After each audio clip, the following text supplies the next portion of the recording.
When you think about cruise ship activities, you probably think about people who are eating, people who are sunbathing, maybe taking part in a quiz or a dance class. I doubt you think about an activity where you have to sign a waiver that says that you understand that this is inherently dangerous and that you accept all risk of injury, disability, or death.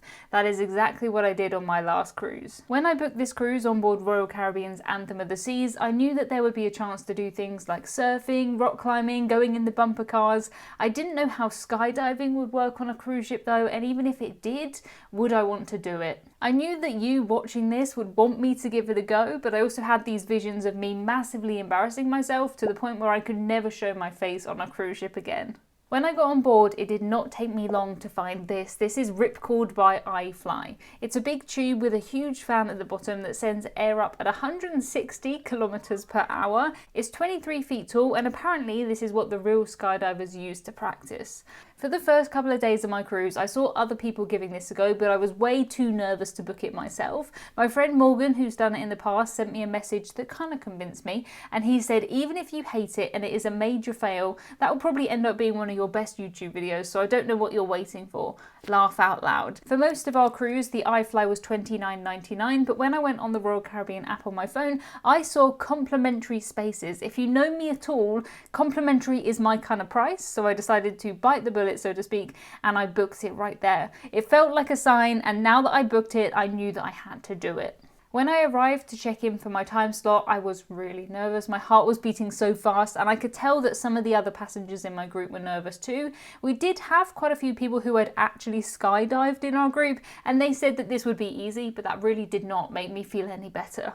The first thing we had to do was to be weighed and sign a waiver. If you're under 6 feet tall, the maximum weight limit is 230 pounds, and if you're over 6 foot, the weight limit is 250 pounds. We did have people who were turned away at this stage. Your Britishism of the week is how we measure the weight of people in the UK. For some odd reason, we weigh people in stone, but we do most other things in metric measurements. It's strange, but instead of saying 250 pounds, we would say somebody is 18 stone. There's 14 pounds in a stone. Side note, but does anybody else still read this as a lub? There's 14 lubs in a stone. That's still how I read this. Anyway, I passed the weight test and the flexibility test where you had to show that you could bend backwards, and we were put into a little room to try and learn the position that we needed and also all of the hand signals that we would use. It was at this point that I realised that everybody else in the group would be watching me as I did the skydive, which did make me more nervous. I didn't really realise then though just how many people would be out on the top deck watching. After we'd learnt the hand signals that we needed, we moved on to the next area where we were kitted up in this fly suit that went over our clothes.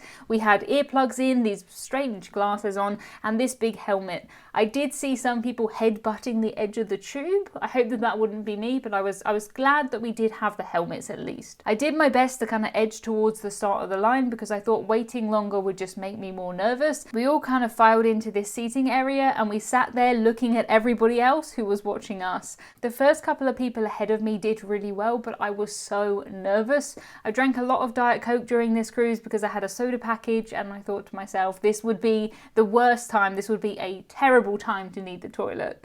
When my go came, I walked to the door and I saw our instructor there. You have to basically stand with your legs apart and your arms up and then fall forward into the air, which really isn't a natural feeling. Normally your body wants to kind of stop you from face planting the ground, but thankfully the air did do its thing, and I just tried to remember everything that they had taught me about this odd position that we needed.